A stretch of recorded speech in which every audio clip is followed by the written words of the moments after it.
Bonjour et bienvenue sur Cineweb TV. Pour notre première critique, nous avons choisi le film La Nuit du Chasseur, grand classique des films noirs, sorti en 1955 et réalisé par Charles Laughton.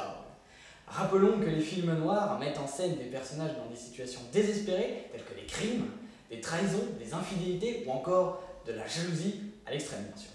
La Nuit des Chasseurs n'échappe donc pas à la règle, mettant en scène l'énigmatique Robert Mitchum dans la peau d'un pasteur fanatique de Dieu à sa façon, tuant des gens, plus précisément des veuves, et volant leur argent pour se remplir plein les poches. Harry Powell, alias Robert Mitchum, se fait malheureusement arrêter et enfermé dans une prison, logique, aux côtés de Ben Harper, père d'une famille de 2 enfants, enfermé pour 2 meurtres et le vol de $10 000. Le pasteur tueur, voyant la femme de son camarade de chambre comme sa prochaine cible, essaye de savoir où Ben aurait caché l'argent.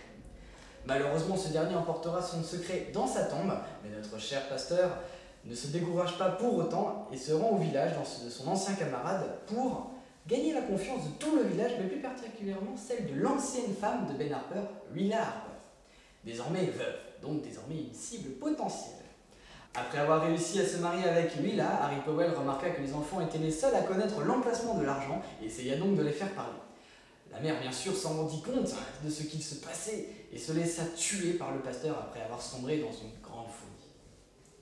Pendant ce temps, les enfants en profitèrent pour s'enfuir par le fleuve sur une petite barque tranquille, voguant plusieurs jours et plusieurs nuits pour échapper au pasteur tueur. À leur poursuite. Ils seront finalement attrapés par Rachel Cooper, un nourrice élevant des orphelins. Mais ils seront rattrapés par Harry Powell, notre cher pasteur tueur, qui essaiera d'embobiner la chère nourrice avec ses petits tours, en racontant surtout l'histoire que racontent ces deux, Love et Hate. Mais Rachel Cooper ne se fera pas avoir et défendra les petits-enfants au péril de sa vie, blessant même l'homme grâce à un fusil. L'homme se fera arrêter par la police et les orphelins, maintenant Harper, seront élevés par la nourrice Rachel Cooper, une femme forte. Beaucoup d'éléments dans ce film sont clairement influencés par le cinéma expressionnisme, par exemple le meurtre de Billy Harper mettant en scène un décor et des gestes de tueur de façon expressionniste. On trouvera également des moments phares tels que la bataille de chansons entre la femme et Harry Powell, qui d'ailleurs ne manquera pas de nous la mettre dans la tête.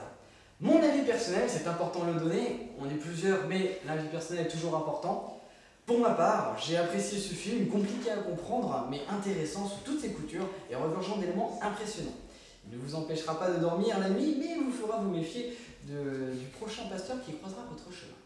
C'était Cineweb TV, prenez soin de vous et à la prochaine!